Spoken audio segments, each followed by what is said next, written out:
Sir ಇದು channel road, ಡಾಂಬರ್ road sir. ಇದು ಊರು ಅಲ್ಲಿ ಕಾಣ್ತಿರಲ್ಲ, ಊರು ಸರ್. ಇದು ಊರು ಅಲ್ಲಿ ಕಾಣ್ತಿದ್ದಲ್ಲ ವಿಲೇಜ್ ಅದು ನೋಡಿ ಸರ್. ಇದು ದೊಡ್ಡದು ಚಾನಲು, 330 ನೀರು ಹೋಗುತ್ತೆ. ಇಲ್ಲಿ ಕಾಣ್ತಾ ಇರೋದು ಕವಲಿ ಪಕ್ಕದ್ದು 24 ಎಕರೆ ಸರ್ ಜಾಗ. ಇದು 24 ಎಕರೆ. ಇಲ್ಲಿ ಏನು ಕಾಣ್ತದೆ ಕವಲಿಂದ ಆಚೆಗೆ ಈ ತೆಂಗು ಇದೆಲ್ಲ ಅಲ್ಲಿ ಕಾಣುತ್ತಲ್ಲ ಸರ್, ಅಲ್ಲಿ ತೆಂಗು ನೆಟ್ಟವರಲ್ಲ ಆ ತೆಂಗು ಇದೆಲ್ಲ ಫುಲ್ಲು ಒಂದು ಅರ್ಧ ಕಿಲೋಮೀಟ್ರು ರೋಡ್ಗೆ ಸಿಕ್ಕುತ್ತೆ.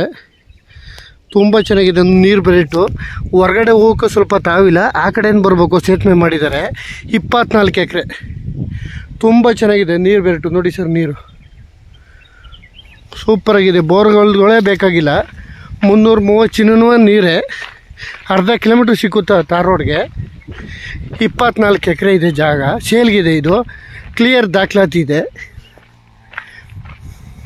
ಬೆಂಗಳೂರಿಂದ 125 ಕಿಲೋಮೀಟ್ರ್ ಆಗುತ್ತೆ ಸರ್ ಸ್ಪಾಟ್ಗೆ. 125 ಕಿಲೋಮೀಟ್ರ್ ಆಗುತ್ತೆ. 24 ಎಕರೆ. ಇಲ್ಲಿಗೆ ಬಂದು ಮೈಸೂರು ಒಂದು 20 ಕಿಲೋಮೀಟ್ರ್ ಆಗುತ್ತೆ. ಮೈಸೂರು ನೋಡಿ ಸರ್. ಅಲ್ಲಿ ಬಾಳೆ ಕಾಣ್ತಿದೆಯಲ್ಲ, ಅಲ್ಲಿ ಬೀನಿಸು ಎಲ್ಲ ಹಾಕಿದ್ದಾರೆ. ಅಲ್ಲಿ ಗಂಟ್ಲೂ ಜಾಗ ತುಂಬ ಚೆನ್ನಾಗಿದೆ. ನೀರು ಬೆರೆಟು ನೋಡಿ ಸರ್. ಇದೇ ಜಾಗ ಅಲ್ಲಿ ಕಾಣಿದೆ. ಅದರ ಸ್ವಲ್ಪ ಗಿಡಗಳೆಲ್ಲ ಬೆಳ್ಕೊಂಡಿದೆ, ಅದರಿಂದ ಸ್ವಲ್ಪ ಕಾಣ್ತಿಲ್ಲ. ಅಲ್ಲೊಂದು ಟ್ಯಾಂಕ್ ಕಾಣ್ತಿದೆಯಲ್ಲ ಸರ್, ಅಲ್ಲಿ ಟ್ಯಾಂಕ್ ಇದೆಯಲ್ಲ, ಇಲ್ಲಿ ಟ್ಯಾಂಕ್ ಕಾಣ್ತಿದೆಯಲ್ಲ, ಆ ಟ್ಯಾಂಕ್ ಕಂಟ್ಲು ಇದೆ. ಆ ಕಡೆನೂ ರೋಡ್ ಇದೆ ನೋಡಿ ಸರ್. ಊರು ಪಕ್ಕ, ಊರಿಂದ ಒಂದು 1/4 ಕಿಲೋಮೀಟ್ರ್ ಊರಿಂದ ಅಲ್ಲಿ ಕಾಣ್ತಿದೆಯಲ್ಲ ಊರು, ಅದನ್ನೇ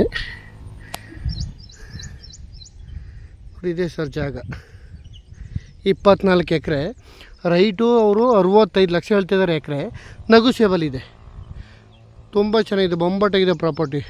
ಡಾಂಬರ್ ರೋಡ್ಗೆ 2 ಕಡೆ ರೋಡು, 24 ಎಕರೆ, ತುಂಬ ಚೆನ್ನಾಗಿದೆ. ಆದರೆ ಇವು ಗಿಡಗಳೆಲ್ಲ ಬೆಳ್ಕೊಂಡಿರೋದು ಕಾಣಿಸ್ತಾ ಇಲ್ಲ. ಇವೆಲ್ಲ ಕ್ಲೀನ್ ಮಾಡಿಸಿದ್ರೆ ಸೂಪರಾಗಿದೆ ಪ್ರಾಪರ್ಟಿ. ತುಂಬ ಚೆನ್ನಾಗಿದೆ, ಬೊಂಬಾಟಾಗಿದೆ. ಖರಾಬ್ ಒಂದು 2-3 ಎಕರೆ ಬರ್ತದೆ. 24 ಎಕರೆ ಪೇಪರ್ ಇದೆ, ಕ್ಲಿಯರ್ ದಾಖಲಾತಿ. ತಗೊಂಡಿರೋದು ಅವ್ರ ಓನರು ರೆಡ್ಡಿಸ್.